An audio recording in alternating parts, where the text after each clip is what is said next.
बड़े माता मंदिर के प्रांगण में हैं और हमारे साथ संजय पांडे महाराज जी हैं। इनसे जानेंगे कि मंदिर की जो कहानी है, क्योंकि काफ़ी पुराना मंदिर है और काफ़ी पौराणिक कहानियाँ हैं इसके पीछे।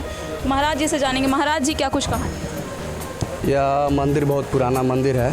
सर्वप्रथम जय माता दी, और आपको आपके चैनल को भी धन्यवाद है। यह मंदिर चेरो वंश के समय का है।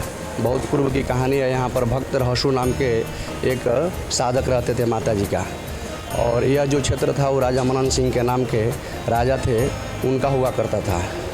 और भक्त रहसु जो है वह बाघों से दौरी करके, दौरी समझ रहे हैं ना? दौरी करते थे। हाँ। इस समय जो ट्रैक्टर और हेंगे से किया जाता था वो बाघों से करते थे। बाघों से करते थे। वो सब माता की कृपा था, वो सब माता की कृपा से करते थे। और उसमें से खरपतवार, वो बाघ के दौरी खरपतवार से करते थे, और खरपतवार से उसमें से चावल निकलता था, और चावल वो गरीबों में बांटते थे।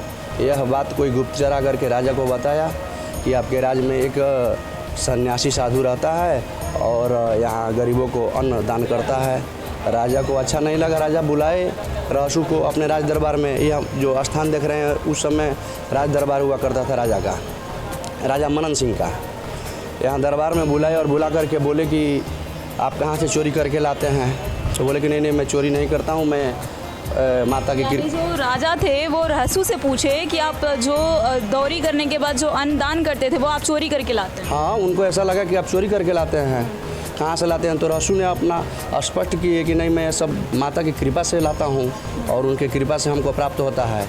तो राजा जो थे वो जिद्दी थे, बोले कि ठीक है, तब माता जी को दिखाओ, माता जी को दिखाओ। क्योंकि वो भी सुनने में आता है कि वो भी माता जी के भक्त हुआ करते थे। जो राजा थे वो भी माता जी के भक्त, बहुत बड़े भक्त थे, तभी तो बोले कि माता जी को दिखाओ।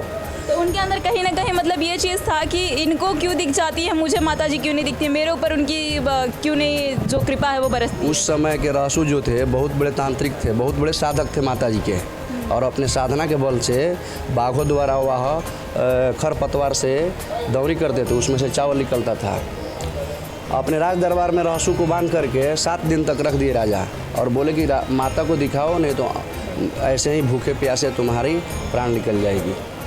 अब 7-8 दिन बीत गया तो रहसु को ऐसा फीलिंग हुआ कि प्राण तो ऐसे ही निकल जाएगा, तो फिर माता का दर्शन करके ही प्राण छूटेगा तो अच्छा रहेगा। वो माता को याद किए और माता कामरूप कामाख्या से चली। वहाँ से अनेकों जगह रुकी, जैसे कलकत्ता, पटना पाटन देवी, छपरा अंबिका स्थान, बगल में इसी जिला में है घोड़ा घाट, यहाँ से 5 किलोमीटर है। वहाँ घोड़ा घाट आकर के रुकी तो यहाँ बहुत बड़ा आंधी तूफान आया। आंधी तूफान आया तो रहसु बोले राजन से कि राजन, यह सब भगवती का कृपा है और उनका आगमन हो चुका है आपके क्षेत्र में, अभी भी कहिएगा तो कुछ बच जाएगा, हम लोग बच जाएंगे। तो राजा बोले कि नहीं, दिखाओ, जो बचेगा सो बचेगा, नहीं बचेगा हम भगवती का दर्शन करेंगे, दिखाओ। तो रहसु का मात्र कंगन, मस्तक फटा और भगवती का दाहिने हाथ का कंगन निकला, और एक हाथ निकला हुआ है। वहाँ मंदिर में गए हैं, जिस तरह से प्रतिमा देखे हैं। जो रहसु भगत थे उनका सर फटा और उसमें से कंगन निकला। हाँ, दाहिना हाथ माता जी का निकला। उतना ही दर्शन राजा किए और मोक्ष को प्राप्त हो गए। माता जी आकर के यहीं अस्थायी रूप से यहाँ विराजमान हो गई। और उस समय हम लोग के हुसेपुर में राजा हुआ करते थे हथुआ महाराज के, उनको भगवती स्वप्न दिखाई कि आइए और यहाँ थावे में और इस जगह पूजा पाठ करवाइए, हमारा मंदिर बनवाइए और पूजा पाठ करवाइए, हमारा पूजा नहीं हो रहा, मैं बहुत दिनों से यहाँ पर पड़ी हूँ। भगवती स्वप्न दिखाई, आए यहाँ से मंदिर बनवाए। युद्ध किए पहले। यह मुस्लिम का राज हुआ करता था उस समय। मनन सिंह के बाद से यह मुस्लिम काबुल का राजा थे, मुस्लिम, उनके राज्य क्षेत्र में कैप्चर कर लिए। यहाँ भगवती का पूजा पाठ नहीं हो रहा था, तो उनसे और उनको युद्ध हुआ। युद्ध करके और भगवती की कृपा से विजयी हुए हथुआ महाराज, और विजयी होने के बाद यहाँ मंदिर बनवाए, पुजारी रखे, और उसी समय से आज तक उनका पूजा पाठ होता है। माता जी के हथुआ राज दरबार के कुल देवी हैं माता जी।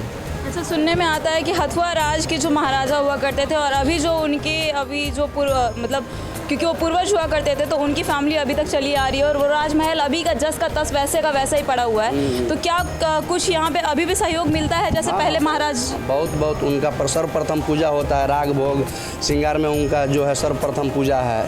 उसके बाद अन्य भक्तों की भी मनाही नहीं है, जो लोग अपना देते हैं उनका भी पूजा होता है, लेकिन सर्वप्रथम हथुआ महाराज के होता है। क्योंकि यहाँ पे महारानी जो है, महारानी दर्शन करने के लिए भी अक्सर यहाँ पर आया करती थी, ऐसा ये पता है? अक्सर आती है, विशेष करके दोनों नवरात्र में माता जी की गोद भराई करके विशेष लाव लश्कर के साथ में आते हैं वो लोग। और ऐसे जब भी हथुआ आए तभी यहाँ माता जी के यहाँ आना हुआ।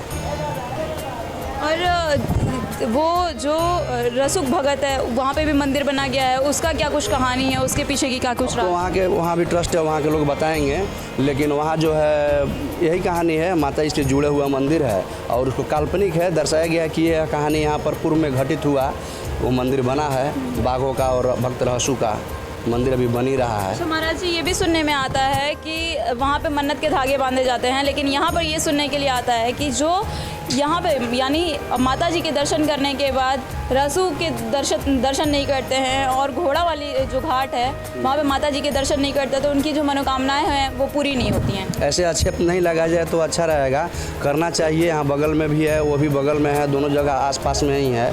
और भक्त हैं, माता जी के भक्त हैं, तो उनका दर्शन करना चाहिए। और भक्त रसू घोड़ा घाट मंदिर जो है यहाँ से 5 किलोमीटर दूर है, साधन की कमी है वहाँ आने जाने में, सब लोग पहुँच नहीं पाता है वहाँ पर। बगल में रसू मंदिर, यहाँ तो सब लोग जाते हैं, परसेंटेज लोग जाते हैं जो बलि आते हैं। चढ़ाने का भी यहाँ पे कुछ रिवाज चला आ रहा है, उसके पीछे की क्या कुछ कहानी? बलि चढ़ाने का रिवाज जो है वो बहुत परंपरागत है, बहुत पूर्व से, जब से मंदिर है तब से एक बलि दिया जाता है यहाँ पर। और अन्य लोग भी अपना मन्नत मांगते हैं, जिनकी मन्नतें पूर्ण होती है वो अपना बलि चढ़ाते हैं। यानी मंदिर की तरफ से एक बलि हर साल दिया जाता है? हाँ, ये साल में 2 बार। साल में 2 बार दिया जाता है। कब कब दिया जाता है? चैत्र और आश्विन में। तो इसके पीछे कुछ कहानी होगी या फिर ऐसे ही दिया जाता है? परंपरागत है, ये बहुत पुराना है, जब से मंदिर है तब से माता जी का जो निशा पूजा होता है, महानिशा पूजा होता है, 12 बजे रात में जो होता है उसी में दिया जाए। अष्टमी और नवमी संयुक्त यहाँ निशा पूजा होता है, चैत्र नवरात्र में और आश्विन नवरात्र में, उसी समय बलि दिया जाता है और उसके बाद माता जी का पूजा होता है। तो देखा आपने, इस समय हम जो है मंदिर के प्रांगण में थावे देवी मंदिर के प्रांगण में थे और यहाँ पर हमारे साथ संजय पांडे महाराज जी थे, जिन्होंने बताया कि क्योंकि ये कहानी जो है काफ़ी पुरानी, राजा महाराजाओं के समय से लेकर के जुड़ी हुई कहानी अभी तक चली आ रही है। और ये जो इन्होंने बात की हथुआ राज की, हथुआ राज में अभी भी जो है पहले की कंपेयर में अगर देखा जाए तो किले जो हैं वो काफ़ी टूट गए हैं, जर्जर हालात में है, लेकिन हथुआ राज का जो किला है वो अभी भी वैसे का वैसे ही देखने के लिए मिलता है, उसी तरीके से चमकता हुआ, और उसी तरीके की जो पुरानी संस्कृति और पुरानी जो कलाकारी थी वो अभी भी उस महल में देखने मिलती है। और इस मंदिर को तो आपको हमने दिखाया ही, आगे हम आपको चलेंगे, देखिए जो हसुआ भगत थे उनकी कहानी भी दिखाएंगे, उनकी भी मंदिर दिखाएंगे आपको, उसके पीछे की भी कहानी जानेंगे। तब तक के लिए जुड़े रहिए ए न्यूज़ टुडे के साथ।